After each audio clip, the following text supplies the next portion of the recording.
Monsieur le Président, Monsieur le Vice-président, chers collègues, vous nous présentez donc une décision modificative du budget principal visant à permettre des ajustements budgétaires à hauteur de 5 millions d'euros pour faire face à un besoin supplémentaire de crédit pour les dépenses en matière de RSA en cette fin d'année 2024.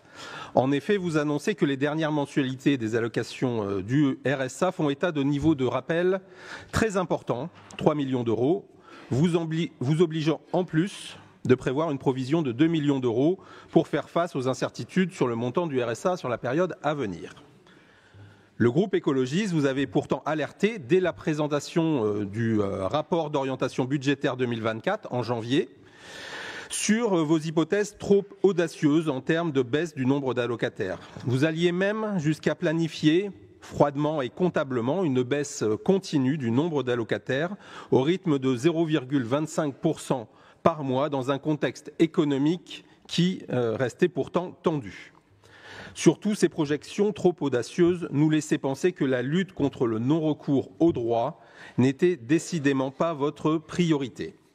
En novembre, le Secours catholique a publié un rapport « L'état de la pauvreté 2024 » avec pour sous-titre « Quand la solidarité s'éloigne ». Cette phrase pourrait d'ailleurs malheureusement, tristement résumer la ligne directrice du département du Nord aujourd'hui. Ce rapport constate que jusqu'à 40% des ménages aidés par le Secours catholique dans le Nord, qui sont éligibles au RSA, sont pourtant en situation de non-recours. Pire, ce rapport pointe que l'expérimentation d'accompagnement rénové au RSA avec le conditionnement de versement de l'allocation à la réalisation de 15 heures d'activité hebdomadaire semble déjà avoir un premier effet délétère sur le non-recours.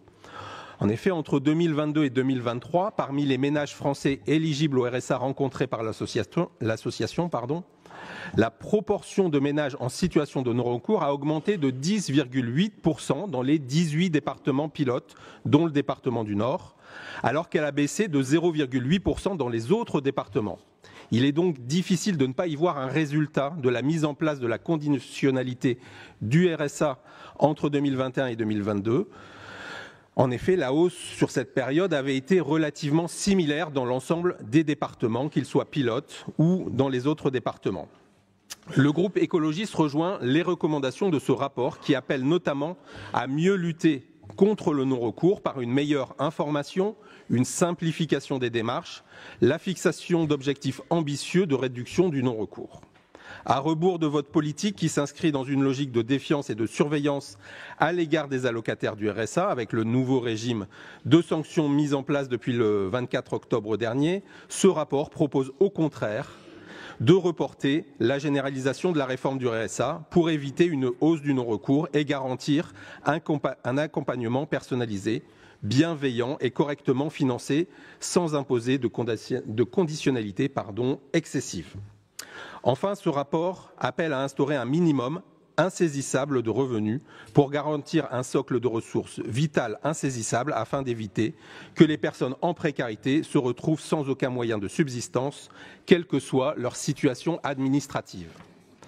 Mais pour en revenir à la décision modificative proposée, cette dernière met en exergue les difficultés de pilotage de votre politique envers les allocataires du RSA, avec des rappels de CAF, du non-recours, des radiations ou des suspensions abusives, et donc ses conséquences. Conséquences pour les allocataires dont la situation est rendue toujours plus précaire, conséquences pour les autres acteurs de la solidarité et notamment les CCAS des communes qui voient leur nombre d'aides d'urgence augmenter et donc doivent assumer des missions de solidarité relevant normalement des compétences du département. En cohérence avec l'ensemble des délibérations budgétaires présentées en 2024, nous voterons donc contre cette dernière délibération. Je vous remercie.